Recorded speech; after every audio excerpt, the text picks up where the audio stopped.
Praise the lord. ఈ దినము కొరకు సిద్ధపరచబడిన దేవుని వాక్యము యెషయా గ్రంథము 40వ అధ్యాయము 31వ వచనం. యెహోవా కొరకు ఎదురు చూచువారు నూతన బలము పొందుదురు. వారు పక్షిరాజుల వలె రెక్కలు చాపి పైకి ఎగురుదురు. అలయక పరుగెత్తుదురు, సొమ్మసిల్లక నడిచిపోవుదురు. ప్రభునందు ప్రియులారా, ముందుగా మీకు హృదయపూర్వక వందనములు తెలియచేస్తున్నాను.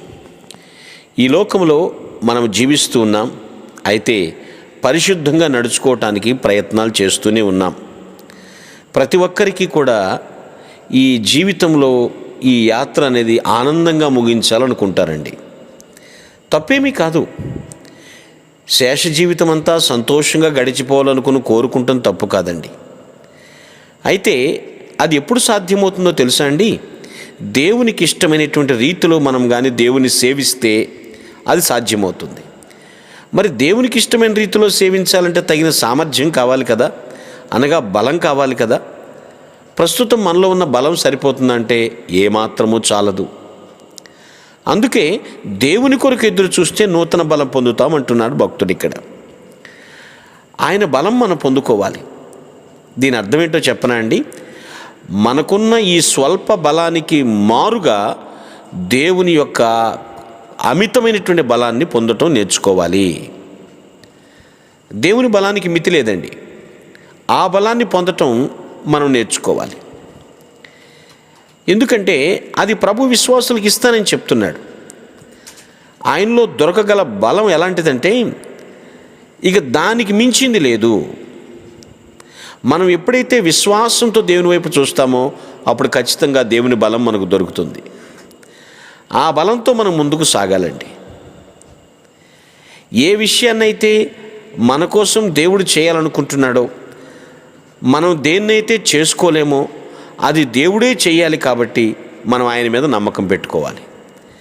ఆ నమ్మకం పెట్టుకుంటూ నేర్చుకోవాలి. ఎప్పుడు కూడా గుర్తుపెట్టుకోండి, నేను వయసులో ఉన్నానండి, నాకు చాలా బలం ఉందండి, లేకపోతే నేను వృద్ధుణ్ణి, నేను అలసిపోయాను, ఈ మాటలు కాకుండా దేవుడే నాకు బలం ఇవ్వాలి, ఆ బలంతో నేను ముందుకు సాగాలి అని దేవుని కొరకు ప్రయత్నం మనం చేయాలి. దేవుడిచ్చే బలం పొందుకుంటానికి మనం ప్రయత్నం చేయాలి. యెహోవా కొరకు ఎదురు చూచువారు నూతన బలం పొందుతారు.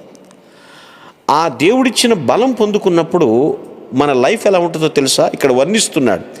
పక్షి రాజుల వలె రెక్కలు చాపి పైకి ఎగురుదురు. మనం పక్షి కాదండి, పక్షి రాజుల వలె రెక్కలు చాపి పైకి ఎగురుదురు. అంటే మన జీవితం విస్తరిస్తుంది, మనం విహరిస్తాము, అనేక చోట్ల సాక్ష్యం ఇస్తాము, అనేక ప్రాంతాల్లో దేవుని నామాన్ని ఊరేగిస్తాము, ఎంతో ఆహ్లాదకరమైనటువంటి జీవితాన్ని అనుభవిస్తామని వాక్యం సెలవిస్తుంది.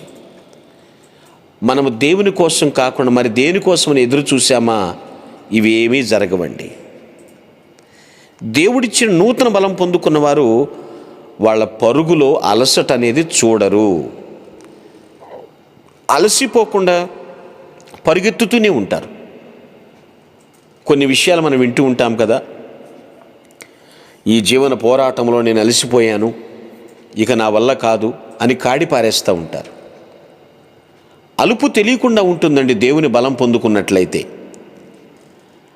అలయక పరిగెత్తుదురు, సొమ్మసిల్లక నడిచిపోవుదురు. కొందరు నడిచి నడిచి అలసిపోయిన పరిస్థితి, సొమ్మసిల్లటం అనేది ఉండదు. దేవుడే మనకు నిత్య జీవ జలము ఓట. ఆయన మనల్ని తృప్తిపరచు దేవుడు. ఆయన కొరకు కనిపెట్టుకోవాలి. నా కొరకు నేను దేన్నైతే చేసుకోలేనో అది దేవుడే నాలో జరిగిస్తాడు అనే విశ్వాసంతో దేవునిపై ఆధారపడితే దేవుడు ఖచ్చితంగా తన యొక్క బలాన్ని మనకు అనుగ్రహించడానికి సిద్ధంగా ఉన్నాడు. ఆయన బలాన్ని బట్టి మనం అతిశయించాలి. ఆయన ఇచ్చినటువంటి బలంతో మనము ముందుకు సాగిపోవాలి. నీ జీవితంలో పరిచర్య అయినా, ఏ పని అయినా, ఉద్యోగమైనా, వ్యాపారమైనా, ఏమి చేస్తున్నప్పటికీ ఒక్కటే గుర్తుంచుకో, నా బలం దీనికి చాలదు, దీనికి బదులుగా దేవుని అమితమైన బలాన్ని నేను పొందుకోవాలి, ఆ విధంగా నేను ప్రయత్నం చేస్తానని తీర్మానించుకో. పొంగిపోవద్దు. కొందరు ఎలా అనుకుంటారు, నాకేంటి బోరులంత అంగబలం ఉంది, అండబలం ఉంది. No no no no. ఇటువంటి విషయాలు బట్టే బోర్లా పడిపోతున్నారు. దేవా, నీ బలం నాకు కావాలని అడుగు. యెహోవా నా బలమా అన్నాడు భక్తుడు. నిన్ను ప్రేమిస్తున్నాను అంటున్నాడు. అనుదినము ఆది దేవుని బలమును సాధించుదువుగాక. ఆమేన్. ప్రభు నామమున మీ అందరికీ వందనములు. ఈ మా సందేశముల ద్వారా మీరు ఆశీర్వదింపబడినట్లయితే మీ తోటి వారికి షేర్ చేసి దేవుని రాజ్య సువార్తలో మీరు కూడా పాలుభాగస్తులు కావాలని ఆశిస్తున్నాం. మొదటిసారిగా ఈ ఛానల్ను చూస్తున్నట్లయితే మా ఛానల్ను సబ్స్క్రైబ్ చేయండి. వీడియోలు నోటిఫికేషన్ రూపంలో పొందుటకు బెల్ బటన్ని ప్రెస్ చేయండి. God bless you.